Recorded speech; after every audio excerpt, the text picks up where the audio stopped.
অস্বাভাবিক বৃষ্টিপাতের কারণে ভয়াবহ বন্যায় ডুবে থাকা ভারতের ত্রিপুরায় আবারও ভারী বৃষ্টিপাতের পূর্বাভাস দেওয়া হয়েছে। একই সঙ্গে ত্রিপুরার সব বিভাগে বজ্রসহ ঝড় হতে পারে।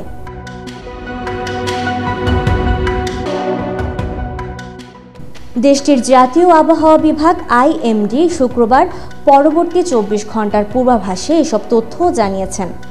আবহাওয়া বিভাগ বলছেন, ত্রিপুরার দক্ষিণ, উত্তর, উনাকোটি এবং ধলাই বিভাগে 7 থেকে 11 সেন্টিমিটার ভারী বৃষ্টিপাত হতে পারে। এছাড়া সব বিভাগে বজ্রসহ ঝড় হতে পারে। এমন অবস্থায় ত্রিপুরায় পানি আরও বাড়তে পারে, অর্থাৎ বন্যা পরিস্থিতির অবনতি হতে পারে, যার প্রভাব পড়তে পারে বাংলাদেশে। কারণ ত্রিপুরার অংশে থাকা গোমতী নদীর ওপর তৈরি ডম্বুর বাঁধ খুলে দেওয়ার পরই স্মরণকালের ভয়াবহ বন্যা দেখেছে বাংলাদেশের মানুষ। এতে এখন পর্যন্ত 15 জনের মৃত্যু হয়েছে। ক্ষতিগ্রস্ত হয়েছে প্রায় 50 লাখ মানুষ।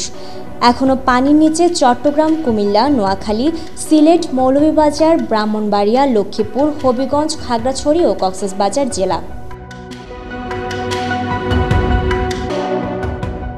IMD তাদের পূর্বাভাসে জানিয়েছে, বঙ্গোপসাগরের উত্তরাংশে একটি নিম্নচাপ তৈরির পরিস্থিতি সৃষ্টি হয়েছে।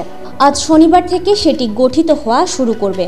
বঙ্গোপসাগরের নিম্নচাপটি ঘূর্ণিঝড়ে রূপান্তরিত হওয়ার সমূহ আশঙ্কা রয়েছে। ফলে এই নিম্নচাপ ঘূর্ণিঝড়ের প্রভাবে আরও কয়েকদিন ভারী বর্ষণ হতে পারে ত্রিপুরায়।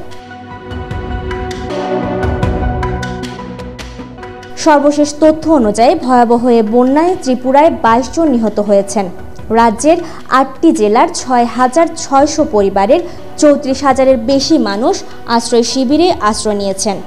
বন্যায় 1,000-এর বেশি ঘরবাড়ি ক্ষতিগ্রস্ত হয়েছে।